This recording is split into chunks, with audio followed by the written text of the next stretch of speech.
ধন্যবাদ।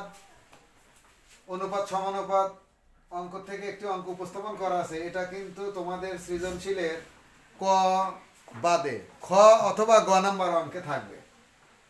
a plus B minus C divided a plus B equal B plus C minus A divided B plus C সমান C plus A minus B divided C plus A হলে দেখাও যে বা প্রমাণ করো যে a সমান b সমান c, যেখানে a plus B plus C not equal 0। এইটু প্রমাণ করতে হবে। আমি সবগুলা মুছে দিলাম।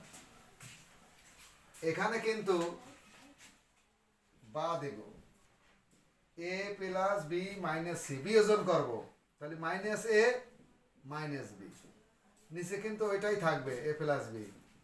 এখানে B plus C minus A বিয়োজন করলে মাইনাস বি মাইনাস সি, নিচে বি প্লাস সি। এখানেও তাই C plus A minus B minus C minus A, C plus A, শুধু বিয়োজন করেছে বিয়োজন। তাহলে কেটে গেল কি এ বি এ বি, এখানে কাটলো কি বি সি বি সি, এখানে কাটলো কি সি এ সি এ। তাহলে থাকলো কি minus C divided A plus B equal minus A divided B plus C equal minus B divided C plus এ।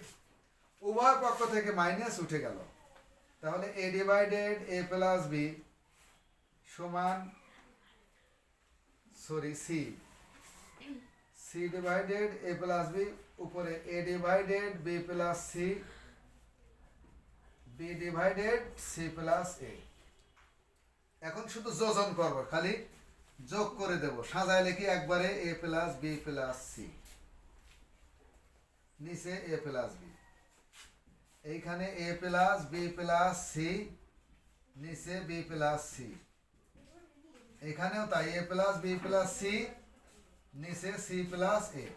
সবগুলো উপরেই দেখো এ প্লাস বি প্লাস সি, এ প্লাস বি প্লাস সি, এ plus B plus C. তাহলে উভয় পক্ষ থেকে এ plus B plus C উঠে গেল। আমি উপরে দুইটা লাইন মুছে দিলাম, ওই দুইটা লাইনই কিন্তু আমি এখান দিয়ে করব। তাহলে উভয় পক্ষে কিছুই নেই, তার মানে কি 1 বা A plus B equal 1 B plus C equal 1 C plus A. বা যদি আর গুণ করি তাহলে কিন্তু A plus B equal B plus C, বা বি বি উঠে গেল এ সমান সি।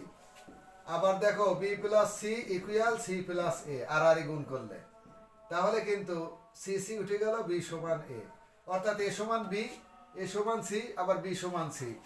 তার মানে কি, সুতরাং এ সমান বি সমান সি, এটা কিন্তু প্রুফ। ধন্যবাদ।